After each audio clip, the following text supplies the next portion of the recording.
Hola, buenos días. De nuevo, Carlos Andretta los saluda y agradeciéndoles de antemano que hayan podido registrarse y nos estén acompañando en esta segunda sesión.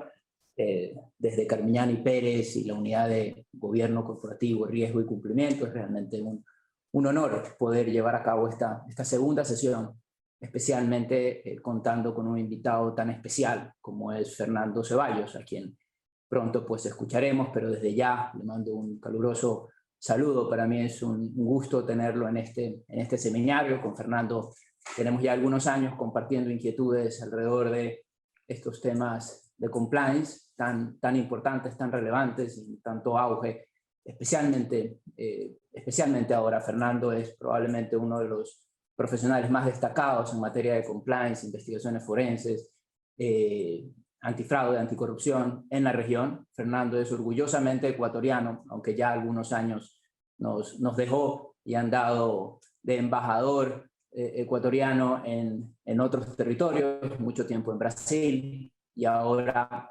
en México, trabajando en temas de antisoborno, compliance. Así que realmente es un gusto poderlo tener aquí y poderlo escuchar y compartir con ustedes.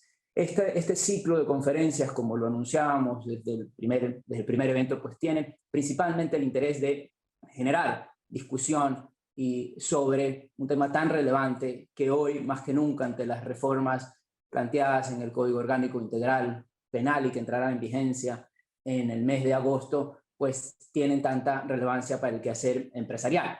No pretenden de ninguna manera hacer un análisis o una discusión desde una perspectiva político-criminal, todo lo contrario, pretenden ir un poco a la práctica y entender desde la perspectiva empresarial cuáles son los eventuales retos que se plantea esta nueva figura en el derecho ecuatoriano, en la gestión empresarial, cuáles son los retos que nos plantean y cómo podemos entonces desde las empresas y desde la consultoría ayudar a nuestros clientes para que se preparen y poder colaborar en una adecuada gestión empresarial. Como todos sabemos, desde el año 2014 en el Ecuador pues se realizó la reforma al Código Orgánico Integral Penal, donde se implementó la responsabilidad penal de la persona jurídica, y eso ha sido seguramente uno de los cambios más importantes en la legislación penal de los últimos años. Y ahora con esta nueva reforma tenemos la incorporación de los sistemas de integridad o de cumplimiento como el mecanismo idóneo para prevenir el cometimiento de los ilícitos que pueden generar la responsabilidad penal. Pero claro, estos sistemas de integridad nos plantean unos requisitos, unos elementos fundamentales para que puedan realmente cumplir su objetivo de prevención, de detección y de reacción. Y eso es algo de lo que vamos a ver hoy día con Fernando. La semana pasada hablábamos del primero de esos elementos, que era la adecuada gestión de riesgos, elemental y fundamental para poder asegurar una adecuada implementación de estos sistemas de integridad. Y hoy vamos a ver con Fernando algo tan relevante como es los mecanismos de investigación interna que deben de implementarse y llevarse a cabo de manera adecuada al interior de las organizaciones. Así que, sin más, quiero darle paso a Fernando, nuevamente a los asistentes, muchísimas gracias por su participación. Si alguien quiere hacer alguna pregunta, alguna inquietud, pues está la zona de chat o de preguntas y respuestas. Yo las voy a ir revisando, principalmente para dejarlas para el final de la exposición de Fernando, pero si amerita, lo interrumpiré para que nos pueda aclarar cualquier tema. Nuevamente, gracias y Fernando, bienvenido. Hola Carlos, qué gusto, un abrazo desde la Ciudad de México, conectándonos más aún por medio de la tecnología, luego de estos términos, no sabemos si es post-pandémico o vaccination pandémico, lo que se llame, pero creo que poco a poco estamos saliendo del cascarón y la tecnología va a seguir uniéndonos más y más porque hemos puesto y hemos evidenciado que hemos roto las barreras de la comunicación más en estos tiempos. Gracias, como bien dijo Carlos, yo soy ecuatoriano, vivo en la Ciudad de México van a ser casi 9 años, fuera del país casi 18 años. La verdad es que toda mi carrera profesional he hecho en diferentes países, en diferentes partes del mundo. Y hoy tenemos este mandato junto con Carlos de hablarles un poco a ustedes y compartir un poco la experiencia de lo que es una investigación interna. Esta investigación interna es un elemento fundamental en cualquier programa de compliance. Si bien ustedes ya vieron las sesiones pasadas en todo lo que tiene que ver con la evaluación de riesgos, que es uno de los pilares de elaboración de un programa de compliance que está atado hacia las reformas del Código Orgánico Integral Penal, vemos la necesidad de no solamente tener compromiso de alta dirección, no solamente tener evaluación de riesgos, no solamente tener controles, no solamente tener indicadores de gestión, no solamente tener el monitoreo de la auditoría y no solamente tener todos los planes de remediación. Es básicamente mantener un sistema donde existe la transparencia y donde existan los mecanismos de integridad para poder nosotros tener esa visión de qué es lo que me está incomodando o qué es lo que yo estoy viendo que mi compañero o mi compañera está haciendo de manera errada y cómo lo comunico y qué canales de comunicación establezco, sean internos o externos, para poder nosotros tener una adecuada gestión ante las nuevas regulaciones que se presentan en el Ecuador, sobre todo en esta reforma del Código Orgánico Integral Penal. Quiero que ustedes visualicen lo siguiente. Hoy por hoy siempre hemos tenido en cuenta que el acusar por mucho tiempo haber sido un chisme. Y les cuento una anécdota. Hace un par de semanas, un cliente que opera a nivel mundial, la verdad, que es aquí con sede en México, nos dicen, oye, mira, resulta que el auditor interno de mi organización dijo que de las 20 denuncias que se presentaron, se habían cerrado ya todas. Y todas eran alegaciones chismes. ¿Ok? Resulta que una persona que es parte de la organización levantó la bandera a través del canal de denuncia y dijo, miren señores, el auditor interno no cerró estas investigaciones. 1, 2, 3, 4, 5. De las 20 denuncias, él no cerró 5 de investigaciones. ¿Por qué? Porque el alegato era que el auditor interno tenía vínculos cercanos con la persona que estaba involucrada en la alegación. Ni siquiera levantó la carpeta o el computador para sacudir el polvo para poder hacer algún tipo de indagación e investigación. Quiero que ustedes queden claro, el auditor tiene su función y su gestión dentro de una organización y la investigación tiene características particulares que son diferentes a un auditor. Y el punto principal, el punto que es neurálgico en esta situación es la credibilidad que tiene la organización para resolver temas que afectan el impacto financiero, el impacto operativo, el impacto regulatorio y el impacto reputacional. Y probablemente muchos de ustedes me dicen, la reputación no sirve aquí en el país porque verdaderamente nunca pasa nada. Y pueden tener razón. Yo tengo ya 44 años de edad, dice que no se revela la edad, pero sí, tengo 44 años de edad, aunque no aparezco. Pero el punto principal es que a lo largo de nuestra vida, y yo viviendo y teniendo experiencias en diferentes partes del mundo, incluyendo el Medio Oriente, he visto la evolución de que no pasa nada a querer hacer algo, ¿no? Y si vamos a esperar que el gobierno nos dé todo servido, el plato de bandeja de oro, y que tengamos un programa de compliance, un programa de integridad, y no fomentar la integridad dentro de mi organización, y no hacer una investigación con profundidad, la verdaderamente no estamos perdiendo aquí el tiempo en este seminario y nos tomamos un café o nos comemos me invitan un buen encebollado cuando Dios mediante esté nuevamente por Ecuador, que lo extraño por si acaso. Entonces, el punto neurálgico, el punto que ustedes quiero que se lleven el día de hoy es el por qué investigar, cuáles son las fases críticas de una investigación y una ruta general de lo que incluye una investigación. Al final de cuentas, esta historia que empecé a contarles a ustedes, quiero que ustedes mismos lleguen a la conclusión de que esta persona que había dicho que había cerrado las 20 casos de denuncia y que la alegación dice que 5 no lo hizo por un tema de conflicto de interés con la persona, ni siquiera un tipo de conflicto de interés de sanguíneo o de relación familiar. Era básicamente una amiga involucrada en este tema y no quiso levantar ninguna bandera, ninguna alerta. Entonces, ¿cuántos de ustedes se le han presentado este tipo de alegaciones y situaciones en sus organizaciones que efectivamente no quieren hacer nada o simplemente no saben por dónde empezar o simplemente van y dicen es un chisme? ¿Qué pasó al final de esta investigación? Cuando se presentaron todas las evidencias de que esto efectivamente no se había llevado a cabo, y una palabra clave que los quiero dejar aquí es la causa raíz. Cuando se identificó esta causa raíz, el dueño de esta institución dijo, mira, esto para mí son malos entendidos, así que prefiero que se arreglen entre ellos, cerremos esto, guardémoslo en la gaveta, en los cajones y seguimos enfrente.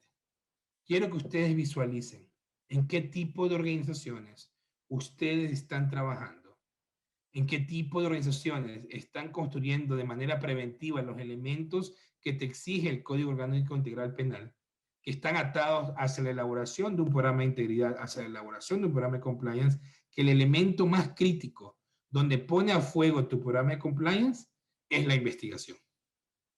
Entonces, hemos habido algunos escándalos que han sido públicos en el Ecuador y a nivel internacional, y que estos escándalos de una u otra manera han impactado a personas, a organizaciones, a instituciones públicas, pero están en abierto algunas otras investigaciones de collar blanco, que es muy diferente los otros tipos de investigaciones criminalísticas que vemos tristemente en el día a día que pueden y que están pasando en el país.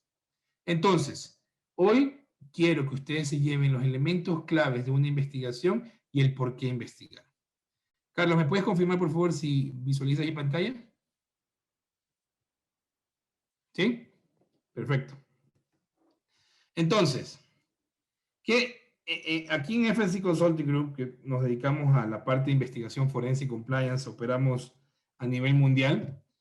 Te puedo decir que somos una firma que orgullosamente nació en países emergentes en Latinoamérica, obviamente fundados por un ecuatoriano, el que está aquí presente, y otra ecuatoriana también, que por aquí anda, y que a lo largo de este camino de los 5 años que llevamos de vida y más de 23 años de experiencia en la materia a nivel internacional, formamos hoy un equipo de 20 personas que operamos a nivel mundial.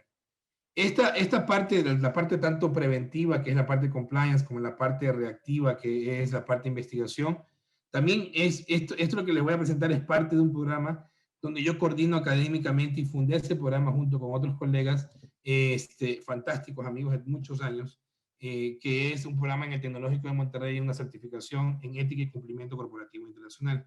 Y algunos miembros del Ecuador, algunos colegas del Ecuador ya se han formado inclusive en ese programa que es totalmente live. ¿Qué quiero llevarles a ustedes a pensar? Que esta materia que ustedes van a ver el día de hoy, esta presentación, pequeña presentación que te he preparado para ustedes, es una manera muy ejecutiva, muy estratégica.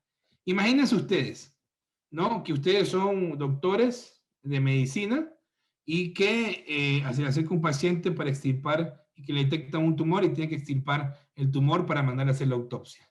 Exactamente así es una investigación. Vas, extraes el problema, lo identificas el problema, lo extraes para poderlo analizar. Las consecuencias de no hacer una investigación son muy graves y pueden llevar inclusive al cierre, a la disolución de la organización, a prisión de los accionistas, al involucramiento de los directivos, que pueden llevar a connotaciones penales y que pueden también sobrellevarse a temas internacionales dependiendo de los casos que se presenten a nivel regulatorio y a nivel impacto internacional. Hoy por hoy es una información pública. Exfuncionarios de Petroecuador están siendo y se declararon culpables en Estados Unidos por temas de soborno. Y en la investigación sigue en andamiento. Entonces, ¿a qué es lo que vamos y a qué es lo que llegamos? Es encontrar la causa raíz que nos permita a nosotros a tomar decisiones estratégicas para una organización para que sea sostenible en el tiempo. La reputación es lo que más vale el día de hoy. Entonces, entrando un poco en materia, y por favor, como dijo Carlos, reitero, El chat está abierto, las preguntas, el chat ahí, la parte de Q&A también está abierta, encantados de poderlos responder todos los que se puedan presentar a lo largo de esta plática. Es 5 pasos estratégicos formados que tenemos en la firma y apoyamos y trabajamos juntos con Carlos y diferentes despachos a niveles internacionales. ¿Qué es la parte principal? La parte principal es el entendimiento. Es decir, por ejemplo, la semana pasada comenzamos, la semana pasada, ni recuerdo, comenzamos un caso con una empresa alemana que opera a nivel mundial, donde ellos han detectado a lo largo de la pandemia una relajación en los controles internos. ¿Ok? ¿Suena algo similar para sus organizaciones? Probablemente sí. Debido a que ya no se ha ido con la frecuencia a revisar los inventarios, en este caso, ha habido un faltante de casi $10 millones en la organización. ¿Cómo se produjo ese faltante? ¿Quién participó en ese faltante? ¿Cuáles son los elementos externos, internos que participaron o pudieron haber participado en ese faltante?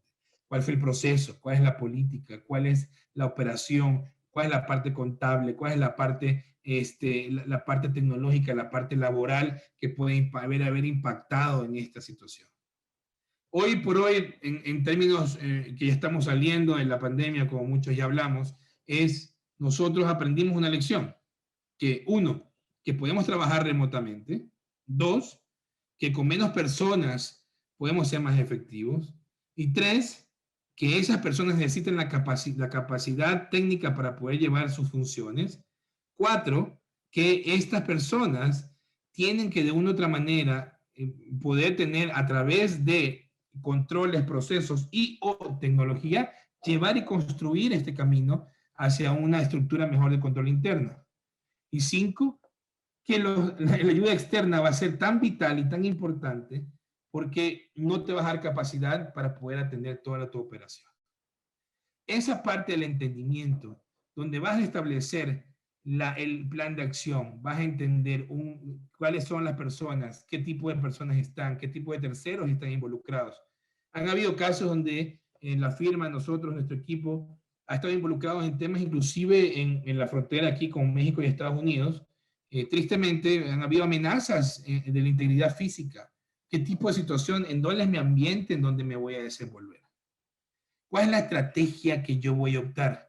Una estrategia donde la cultura de investigación está permeada en la organización, que esa cultura de organización pudiera ser eficaz para poder atacar a las diferentes alegaciones que se presentan, alegaciones de tipos de fraude, alegaciones de tipos de robo, alegaciones de tipos de violaciones en materia de compliance, como en la materia que estamos viendo, temas de corrupción, temas de lavado de dinero, temas de competencia económica, temas de fiscales, de defraudación fiscal, todo lo que tiene que ver con una investigación profunda hacia identificar quiénes son estas personas.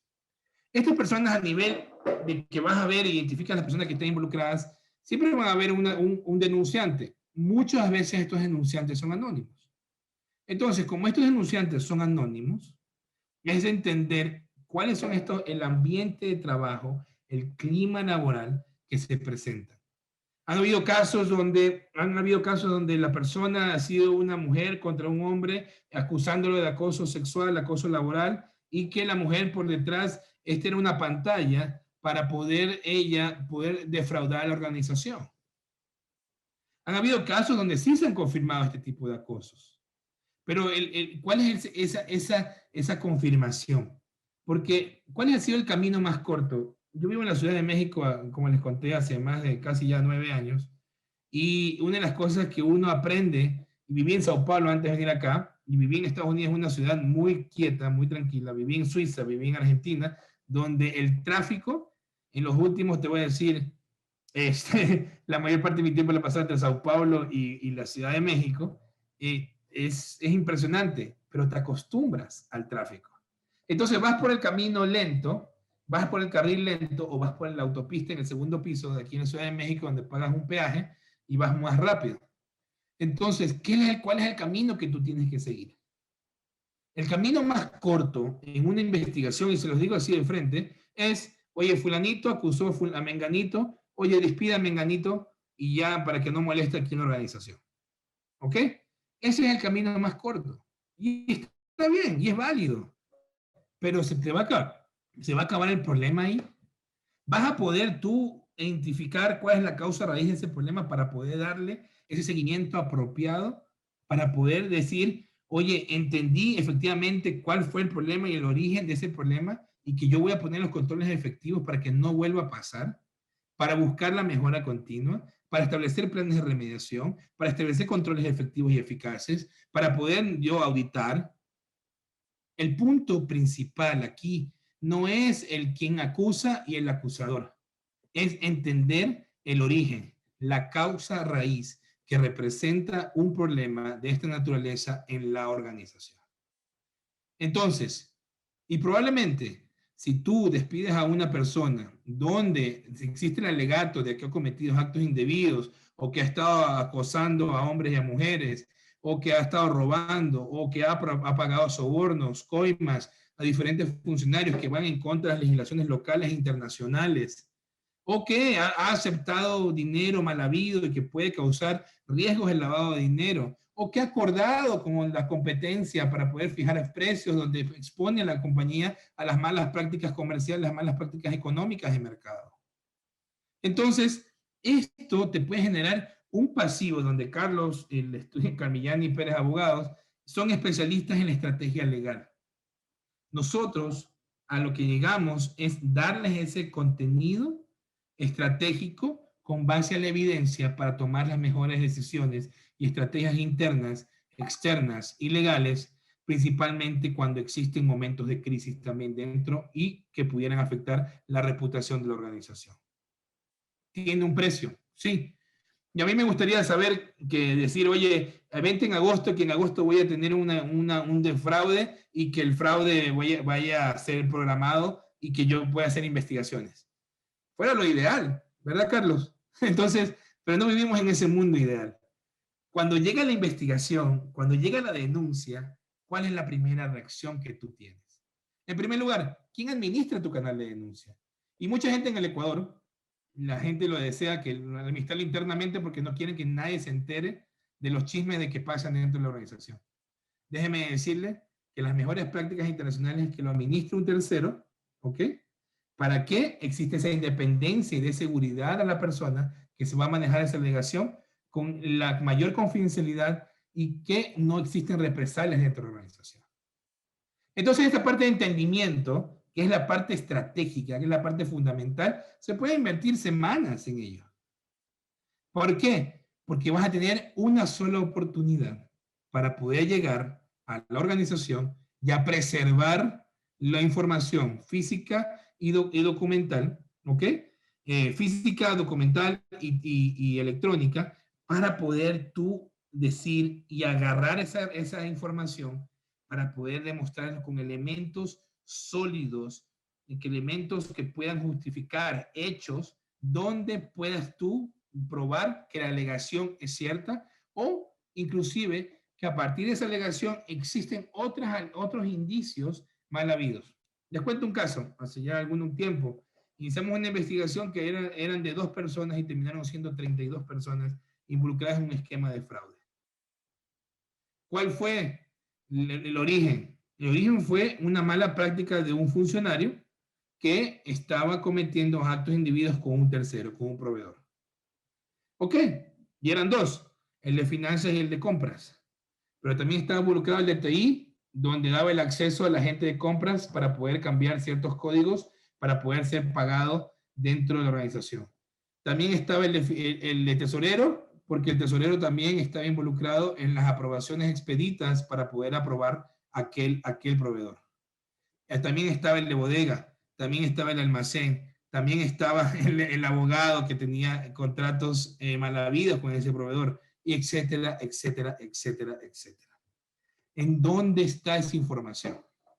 Hace un par de años, el director legal de una empresa se había ido con su información porque ya él le había sido notificado porque él recibía las denuncias, ojo, era el canal interno, y él recibía las denuncias y alguien había denunciado contra él que había comprado un apartamento en una avenida muy cara aquí en Ciudad de México, de contado. Y ese departamento estaba valorizado en $500,000 y había comprado de contado.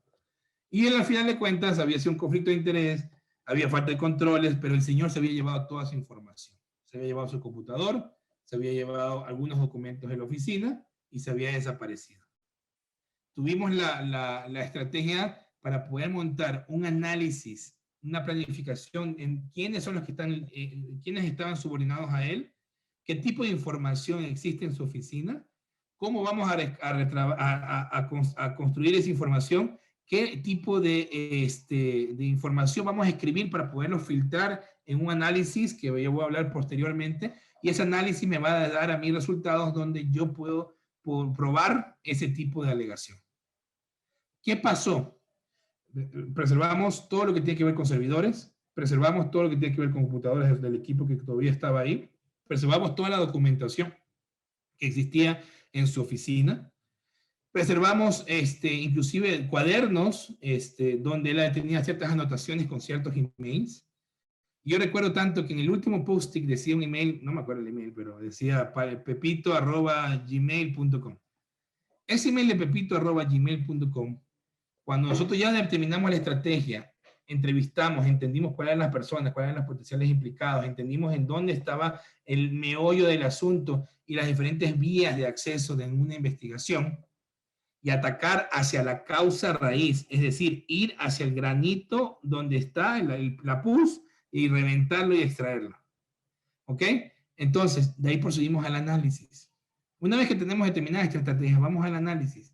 Y este email, donde fue procesada la información, fue filtrada, tenemos la plataforma electrónica, hicimos debidas diligencias, background search, donde vimos que esta persona estaba vinculado con esta empresa a través de el primo de él, que estaba también vinculado aquí y que no había sido declarado este conflicto de interés. Ojo, que el conflicto de interés no es malo en una organización. Lo malo es ocultarlo y no decir que existe un potencial conflicto de interés o existe un conflicto de interés efectivo para que puedan tomarse ciertos controles y medidas dentro de una organización.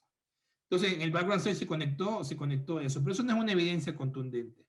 La minería de datos, vimos transacciones que se pagaron, facturas, contratos, pues vimos que contratos con ciertos proveedores no se estaban cumpliendo conforme a esta necesidad puntual.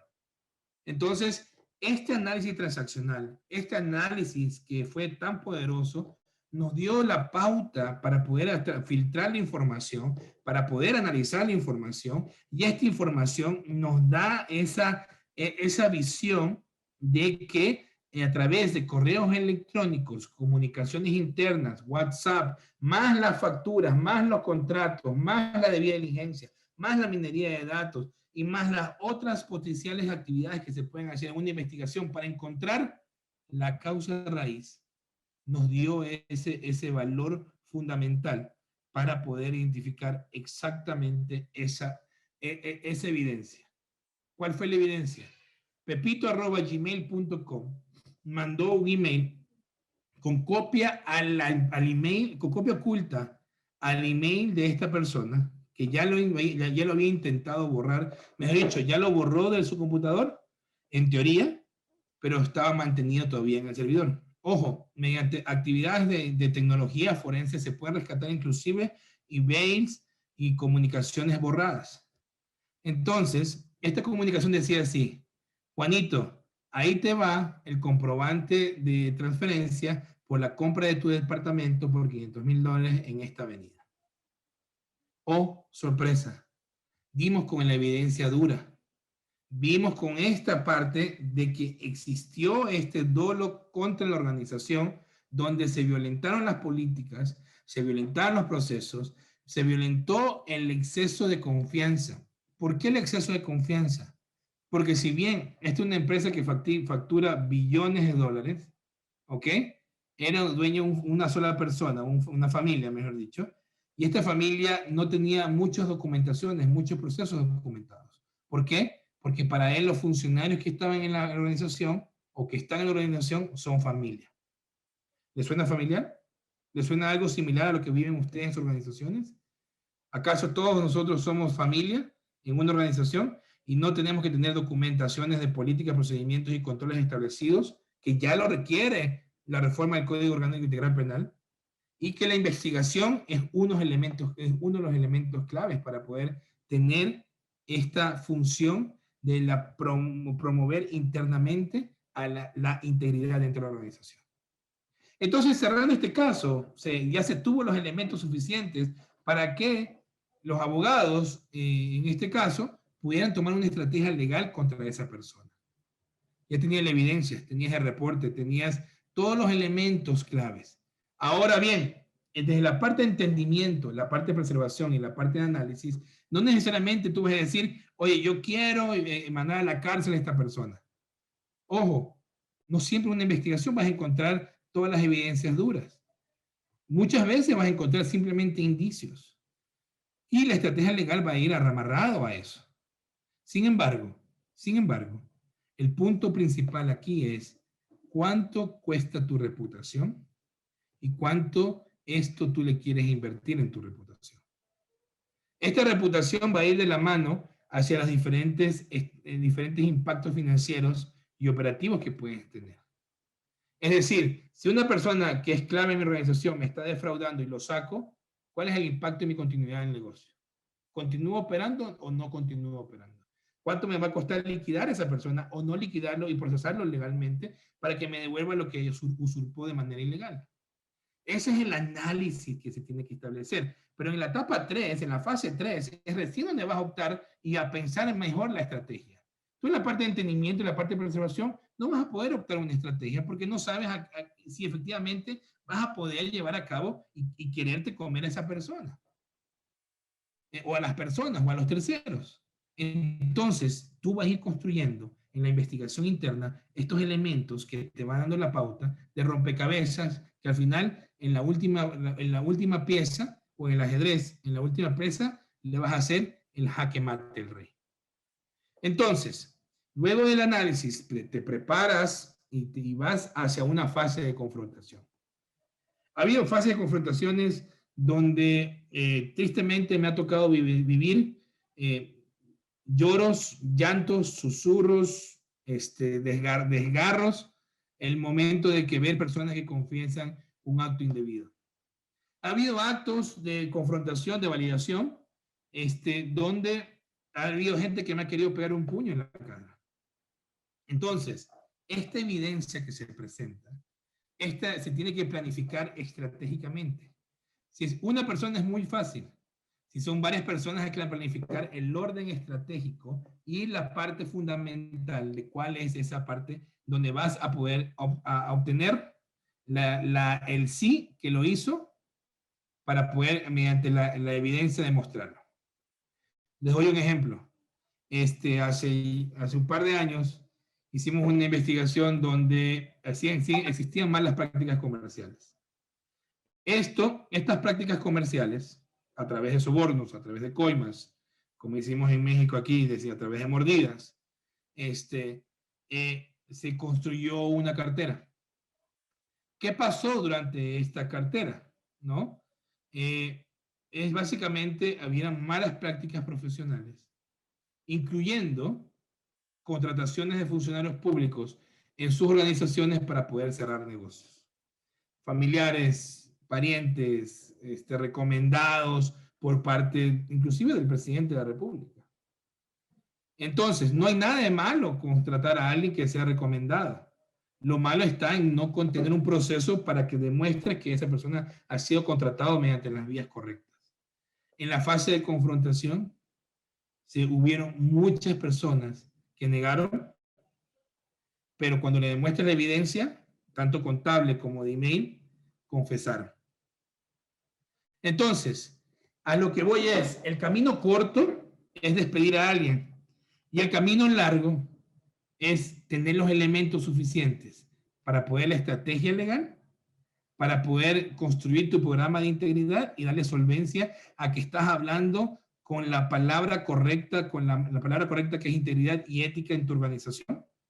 Estás promoviendo la transparencia y la comunicación abierta entre los empleados para poder construir estos elementos que me van a ayudar a mí a establecer y a estar en compliance con mi programa de integridad, con lo que yo opero en Ecuador y con lo que yo intento operar o opero a nivel internacional.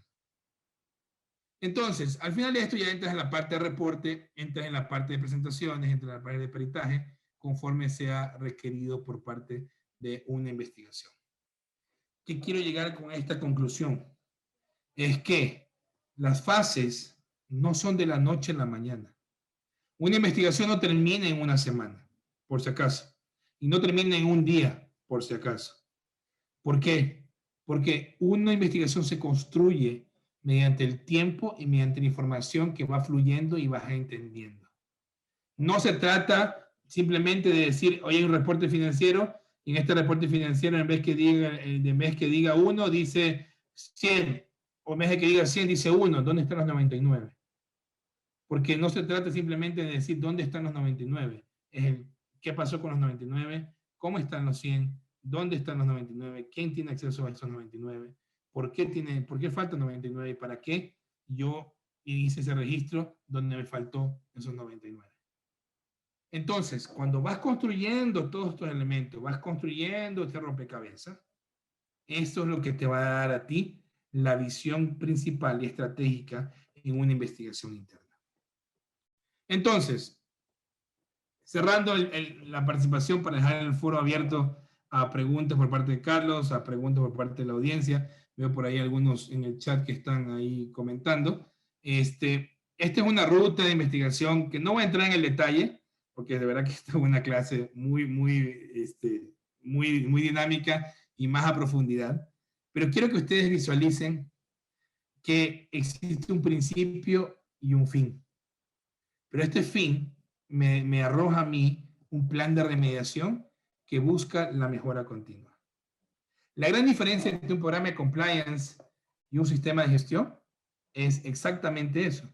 No se queda simplemente en el papel, sino que existe un plan de remediación que me ayuda a buscar la mejora continua. Una investigación es donde pone a prueba tu programa de compliance, donde comienza con el canal de denuncia, la transparencia y la confianza que tus empleados pueden tener en un canal de denuncia. O simplemente la sospecha, o simplemente simplemente decir, oye, yo creo que algo está pasando raro en mi departamento de compras. Creo que está pasando algo en mi área legal, creo que está pasando algo en mi clima laboral. Y el clima laboral, yo voy a hacer un pequeño paréntesis aquí. Cuando un hombre o una mujer se aqueja sobre temas de acoso, ¿no? Es específicamente, no necesariamente tienes que decir, está acosado, el acosado es el que se queda y el acosado se queda y el que está siendo acusado se va. Pero el por qué. Les cuento un caso, hace poco hicimos una investigación donde el gerente general de una organización decía a todas las señoritas para poder ascender se tenía que acostar con él. Obviamente, en las comunicaciones internas que se verificaron y a través de entrevistas, pudimos identificar ciertas comunicaciones que efectivamente daban indicios y pautas para que esto ocurra. Tanto el hombre proponía como la mujer aceptaba y habían otras que no respondían. Sin embargo, el tema de ser la persona que está aquí y el que depende de los ascensos, existe un poder sobre esa persona. Pero ¿cómo lo despides simplemente por decir que te acosaron y te vas? No, aquí están las comunicaciones, aquí están los testigos, aquí están los elementos que tomaste represalias con las personas que no quisieron y no optaron por tu participación, por tus solicitudes, simplemente la evidencia. Entonces este proceso donde está el oficial de cumplimiento, que es una figura que por muchos años ha existido, pero Carlos no me va a dejar mentir, ahora es no solamente las áreas tradicionales requieren un oficial de cumplimiento, sino las áreas no tradicionales requieren un oficial de cumplimiento. No porque eres banco, simplemente tú eres el responsable de tener alguien certificado. No necesariamente. En el mundo hay compliance officers que no son del sector financiero y que se dedican a preservar la integridad de las organizaciones, a preservar y a entender cuáles son esos riesgos para mitigarlos y si se materializa un riesgo, investigarlo. Entonces tienes el área de auditoría interna, tienes el área de auditoría forense, tienes el área de entrevistas informativas, vas a preservar los datos, vas a priorizar las vías de análisis, cuáles son estas vías de análisis y cuál es la reacción y el camino que vas a seguir para llegar a un tema estratégico, si es que se llega a instancias legales. Entonces, a lo que yo quiero que ustedes visualicen es el principio y el fin, donde existen potencialmente procesos legales o procesos penales, donde la persona jurídica hoy por hoy está expuesta a inclusive a sanciones y a penalizaciones y que van a impactar en la organización, es cuál es tu camino de defensa y cuál es la colaboración que vas a tener con el órgano regulador para poder identificar esta causa raíz. Hemos hablado de fraude, hemos hablado de robo, hemos hablado de acoso, hemos hablado de corrupción, hemos hablado de influencias, hemos hablado de competencia económica, de lavado de dinero. Todos estos factores me van a mí a llenar mi cajita de compliance para poder tener una persona especializada en la materia. Y quiero cerrar con esta pequeña reflexión para pasar las preguntas de parte de ustedes, de Carlos, es, al final de cuentas, el camino de una investigación lo van a optar ustedes. Si efectivamente quieren hacer esto porque tienen un compromiso con la alta dirección, el compromiso con los empleados o el compromiso con los accionistas, el compromiso con la parte de la sociedad a los cuales ustedes reportan. Esta es la parte fundamental. ¿Por qué hago una investigación? Ahora bien, esa investigación me va a mí a ayudar a limpiar la casa o me va a ayudar a mí a simplemente a tomar correctivos que por ahí se quedan en la percha y no les presto atención nunca más. Quiero que ustedes entiendan que una investigación interna ayuda a la organización a construir su reputación. A través del Código Orgánico Integral Penal, esto es un requerimiento porque el programa de compliance este es un elemento clave y fundamental para poder darle sostenibilidad a tu organización, para poder crear estos mecanismos de transparencia y comunicación. Probablemente en el Ecuador esto es todo nuevo. He tenido la bendición de hacer toda mi carrera fuera de mi país y esto es un granito de arena a los cuales a través de Carlos, con una amistad de muchos años, hemos venido platicando y desarrollando juntos. El problema aquí no está simplemente en no tomar una acción. El problema aquí es que no creer que esta acción de investigación me va a agregar a mí un valor importante en mi organización para tomar las decisiones estratégicas y para que sea sostenible en el tiempo y mitigar los riesgos reputacionales, operacionales, financieros y regulatorios que puedan impactar en mi organización. Quiero que ustedes sepan que esta metodología es una metodología de las mejores prácticas a nivel internacional, a nivel mundial, donde hemos trabajado en casos muy complejos, en casos donde efectivamente han habido una cantidad de personas y cantidades de informaciones donde vas a tener que armar rompecabezas y que a través de esa investigación salen inclusive más indicios donde se puede agregar varios componentes a la investigación. Pero es muy fácil. Eres el cirujano donde va a atacar a la parte específica del problema y vas a extraerle ese problema, esa información, para poder llevar a cabo ese análisis profundo y encontrar la parte fundamental, la causa raíz. Yo hago una pausa aquí, Carlos, y atento a tus coordenadas. Bueno, muchísimas gracias, Fernando. No sé si ahí ya me escuchan a mí. Entiendo que sí. De verdad, te agradezco inmensamente. Creo que hay muchísimos aprendizajes de tu exposición. Yo quiero hacer un par de comentarios antes de dar paso a alguna de las preguntas que nos ha hecho en el chat y tratar de trasladártelas. Pero hay un tema, si puedes, si nos ayudas quitando la presentación, Fernando, creo que eso va a ser... Sí, yo te lo quito. Entonces, lo que te decía es, tú haces mucho énfasis hasta el final de la exposición en la importancia de encontrar la causa raíz. Y eso creo que es importantísimo porque, sin duda, en muchas ocasiones en las empresas y en muchos lados vemos la necesidad de tomar la decisión final, la eventual, a la cual tú llamas un poco el camino corto, ¿verdad? olvido o la sanción o alguna cosa por el estilo, dependiendo del tipo de infracción o de incumplimiento que se refiera al interior de la organización, pero nos olvidamos de entender cuál es la causa raíz, entonces finalmente eso se vuelve a producir y el mal sigue carcomiendo las bases, la estructura o la cultura de la organización, porque ese es un tema fundamental. Cuando la causa raíz, por ejemplo, cuando tú hablabas de los temas de acoso, de acoso laboral o de acoso sexual al interior de la organización, si es que no se atiende la causa raíz, si es que no se identifica los elementos que pueden estar siendo la causa para que estas prácticas se den, al interior de la organización también se genera una desconfianza en la propia organización y va mermando y va carcomiendo la propia cultura corporativa. Y aquí, un poco para ponerlo sobre la mesa, no siempre esa causa raíz tiene que ver con actos o con prácticas ilegales de la organización. Muchas veces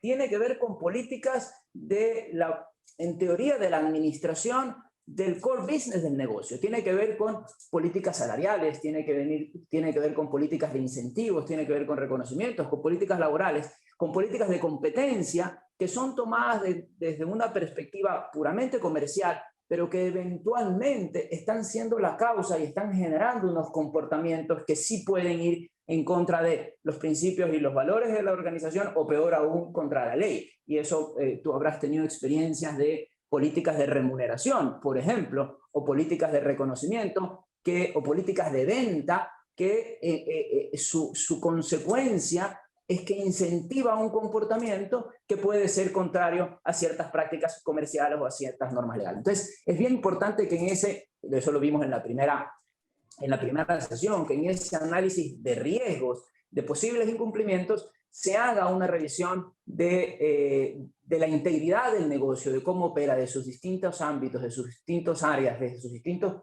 procedimientos, para identificar dónde puede haber una práctica, dónde puede haber una política, dónde puede haber un procedimiento que pueda generar un incumplimiento o donde pueda generarse una práctica indebida. Eso me parece fundamental. Otra cosa que quiero rescatar es el énfasis que tú le pones, y ayer lo veía también en otro seminario que tuve la posibilidad de atender contigo y con Jimena, nuestra próxima expositora la próxima semana, la importancia del compromiso de la alta dirección, ¿verdad?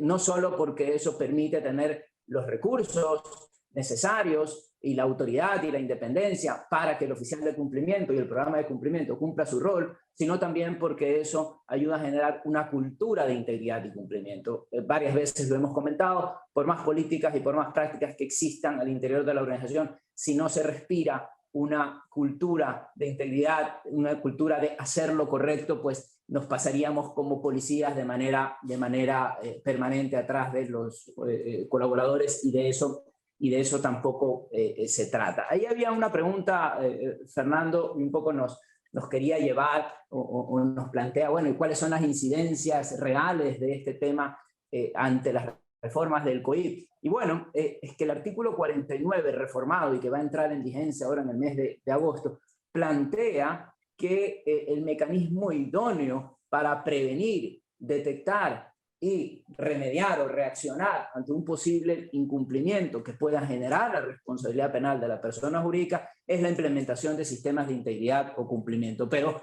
el código no se queda solo ahí, sino que además nos dice cuáles deben de ser unos elementos, unos requisitos mínimos de esos sistemas de integridad o cumplimiento para poder acreditar que se encuentran implementados en la organización. Y uno de esos requisitos mínimos es que haya un mecanismo de investigación interna para poder detectar. Entonces, no solo basta con decir que tengo un sistema de integridad, y aquí Fernando, cuando nos explica todo el procedimiento en base a las buenas prácticas, de alguna manera también lo que nos está diciendo es que la organización tiene que tener esto sustentado y documentado para que cuando mañana, ante un posible incumplimiento de las normas, en este caso penales, que conlleven la responsabilidad penal, la compañía, la organización pueda acreditar ante la autoridad judicial o ante la fiscalía que existe un procedimiento de investigación, que existe documentadamente el proceso de investigación que se llevó a cabo. Por ejemplo, que el canal de denuncias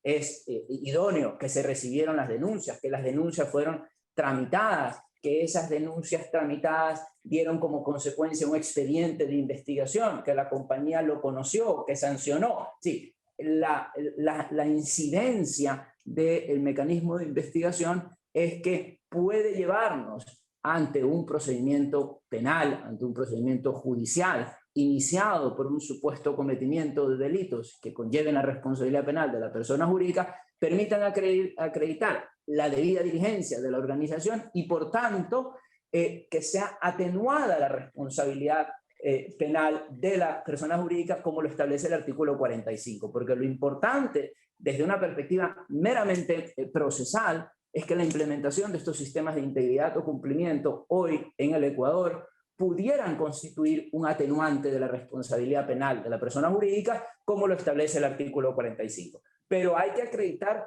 una real implementación de los sistemas de integridad. Hace poco comentábamos en la región, se habló mucho del caso Corpesca, Fernando seguramente también lo ha escuchado, en Chile, donde se estableció la responsabilidad penal de la persona jurídica sin perjuicio de que Corpesca decía tener un sistema de cumplimiento, en ese caso en Chile denominados modelos de prevención del delito corporativo, implementado. Pero la autoridad determinó que, a pesar de que la compañía decía tener, realmente no habían los suficientes controles, políticas y procedimientos que hagan que ese sistema de cumplimiento cumpla los verdaderos objetivos para los cuales debía de haberse implementado, y de tal manera la autoridad resolvió sancionar. Entonces, esa es la importancia, la relevancia que tiene no solo los sistemas de integridad o cumplimiento, sino estos mecanismos de investigación como parte de un sistema de integridad y cumplimiento. Fernando, alguien nos plantea el tema de las entrevistas, y yo aquí voy a ampliar esa pregunta, porque una de las dudas que surge cuando se comienzan los procesos de investigación es: ¿qué hago mientras identifico los verdaderos responsables y tomo las medidas de remediación? ¿Qué hago con ese funcionario que fue denunciado y que está siendo investigado hasta que tomo una decisión? ¿Cómo de alguna manera encapsulo el problema hasta tomar la decisión? Tú decías, esto no se hace de la noche a la mañana. ¿Y cómo abordo esas entrevistas, que son entrevistas sin duda difíciles, conversaciones difíciles, que se dan al interior de la organización dentro de este proceso de investigación? Mira, las entrevistas iniciales, obviamente no vas a ir a entrevistar a la persona que está acusada, a menos que sea sumamente o extremadamente importante. Pero partimos de la base, Carlos, y veo que Adrián también hizo esa pregunta. La base es la cultura de investigación de la organización. ¿Ok? Si las empresas tienen un programa de compliance maduro, obviamente hacer una investigación es un pan, es como hacer pan en la panadería, ¿no? Han habido casos donde nos dicen, mira, están, Francisco Solti Group haciendo una investigación y ustedes están en las alegaciones, entregan sus computadores y ellos van a entrevistarlos, siéntense en esta salita y me esperan. Así, así de sencillo. Ha habido casos donde efectivamente el abordaje inicial es diferente, es muy diferente.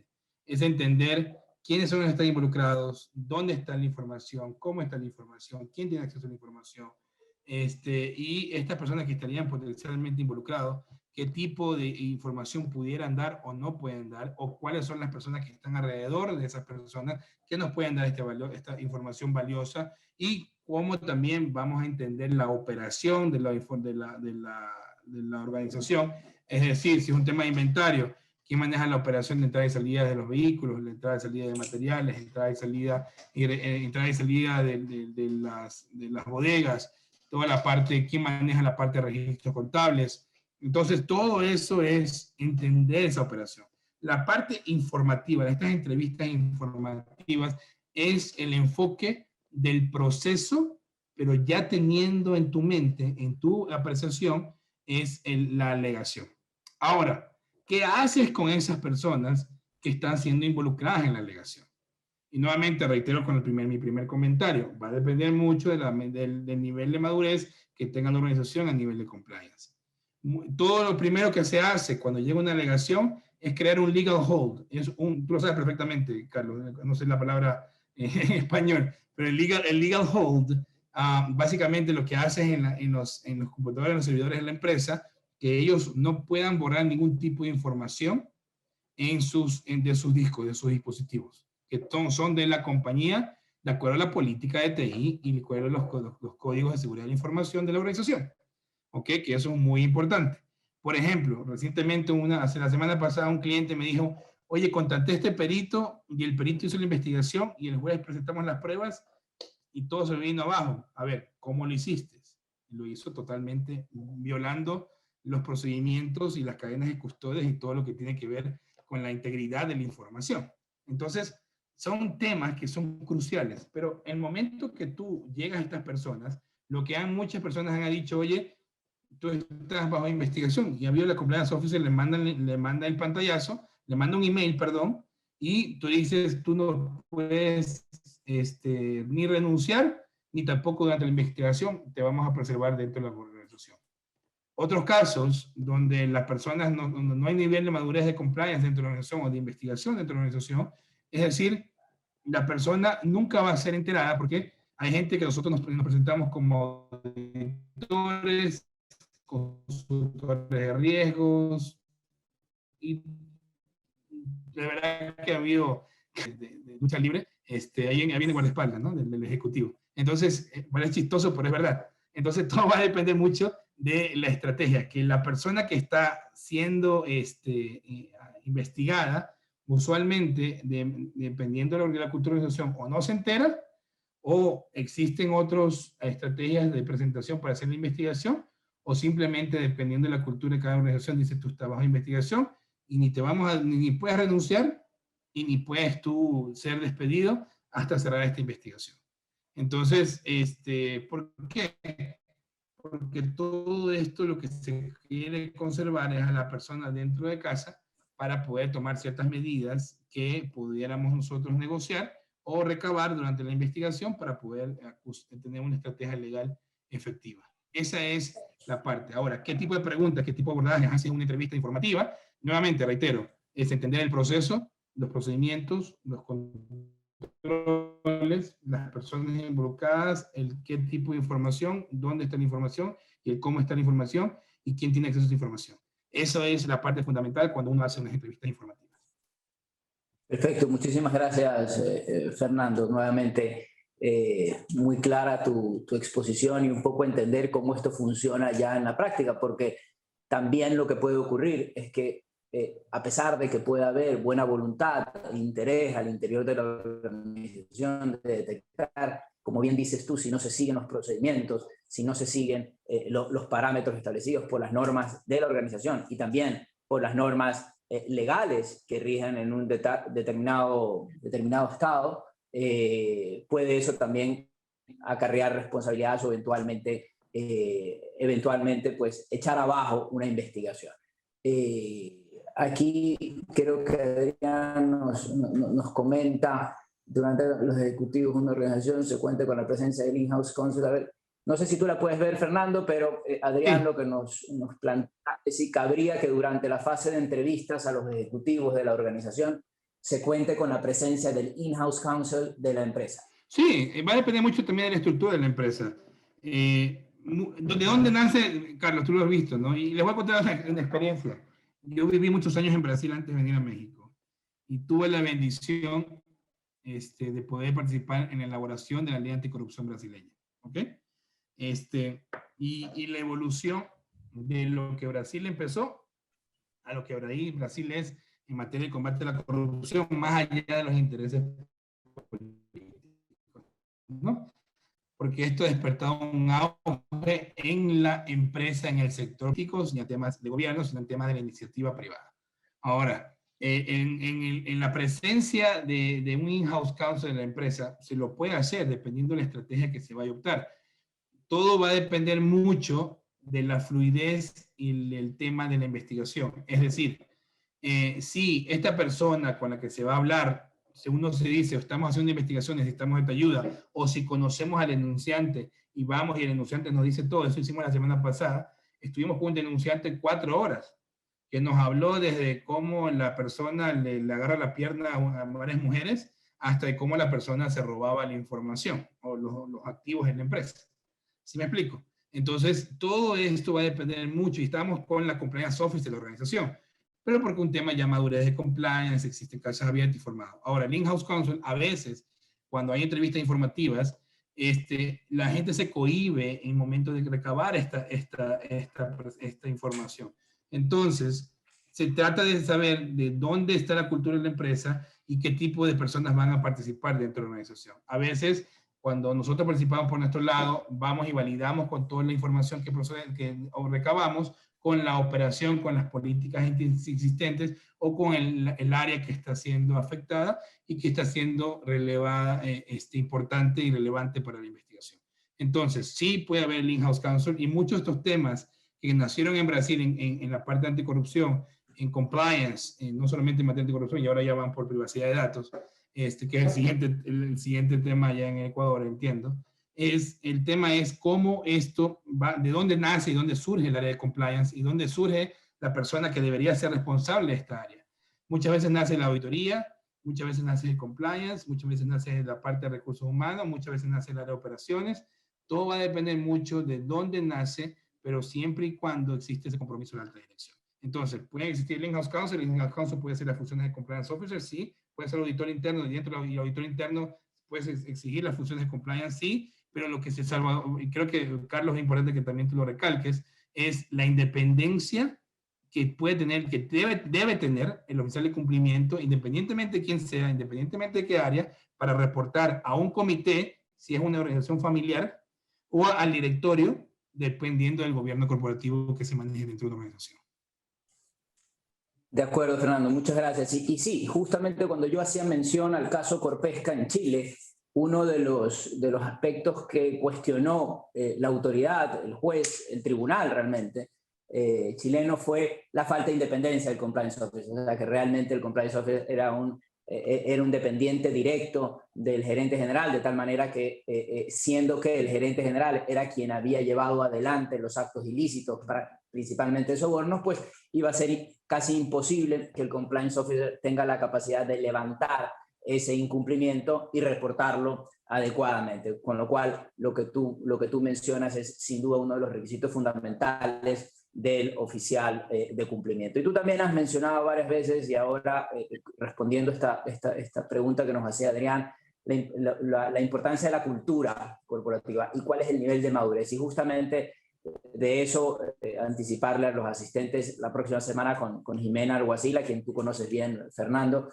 vamos a hablar sobre formación. Es decir, no basta con tener las herramientas, sino que éstas sean debidamente entendidas e interiorizadas por toda la organización para que se respire una cultura de cumplimiento y de gestión de riesgos adecuada. Y otro de los aspectos que, gracias Fernando por reseñarlo así de bien, no solo se trata de aquellos, de hacer las investigaciones sobre hechos que eventualmente puedan acarrear la responsabilidad penal de la persona jurídica en el marco del COIP, que en el caso ecuatoriano pues son determinados delitos y no todos, sino que hay otra serie de incumplimientos que también pueden darse al interior de la organización y que necesariamente deben de poderse canalizar a través de los canales de denuncias, de los comités de ética y, por supuesto, tener la capacidad de llevar adelante investigaciones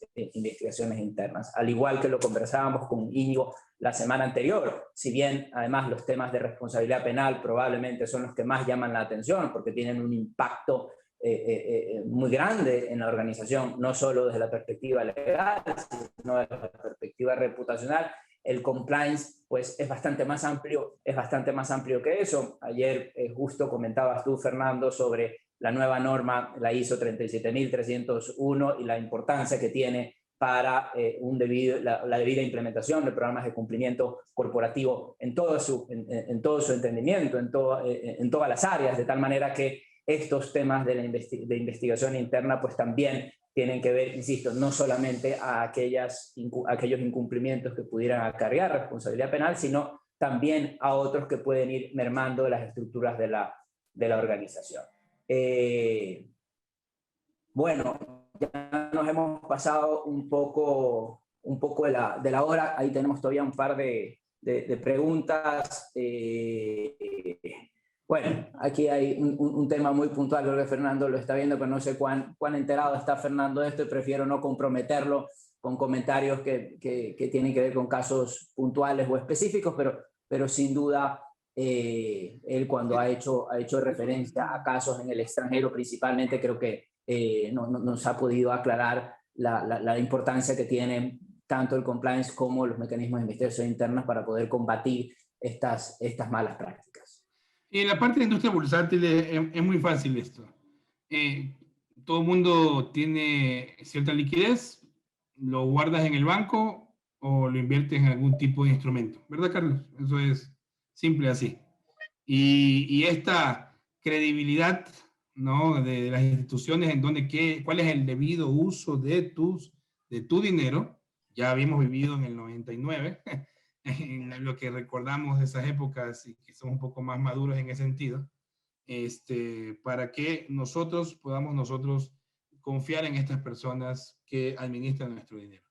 Ahora, garantías o no garantías, transparencia o no transparencia, el adecuado uso de los recursos, en dónde lo estás invirtiendo, si esto ha sido la historia no solo del Ecuador, sino de muchas instituciones también en Estados Unidos y en otras partes del mundo, que han hecho cosas indebidas con el dinero de las personas que han creído y han acreditado en esta institución. Entonces, la verdad es que en estos casos específicamente, ¿no? En este caso específicamente, hay malos manejos y habría que identificar simplemente cuáles fueron las rutas del dinero y en dónde fueron estas falencias para que no vuelvan a ocurrir. Más allá del marco regulatorio y legal que ya existe para dar seguridad que el Estado va a ser responsable para poder solventar estas deudas y en caso de quiebra, ¿no? Esa es la lectura principal. Sí, de acuerdo, Fernando. Y como todos sabemos, pues es probablemente justamente en el sector financiero, en el sector bursátil, donde eventualmente se comenzaron a dar los primeros pasos del compliance, ¿verdad? Que luego pues han sido replicado en el resto de sectores, pero siendo una industria donde uno de sus principales pilares, por no decir el principal, es la confianza, y por tanto certeza del manejo íntegro de las actuaciones de las corporaciones, pues sin duda el tema de cumplimiento ahí tiene un rol fundamental. Fernando, ya nos pasamos un poco más el tiempo y no queremos abusar. Nuevamente agradecerte, ha sido para nosotros como Miñani Pérez y la Unidad de Gobierno Corporativo, Riesgo y Cumplimiento un honor tener este espacio contigo. Agradecemos a las personas que nos han acompañado, invitarlos a la próxima sesión del próximo jueves, con lo cual culminamos este ciclo de 3 seminarios, donde vamos a hablar nuevamente del tema de formación con una persona de vasta experiencia y reconocimiento a nivel iberoamericano sobre la materia. Así que extenderles la invitación y nuevamente, Fernando, gracias. Este foro siempre es tuyo y seguiremos trabajando desde acá, desde Ecuador.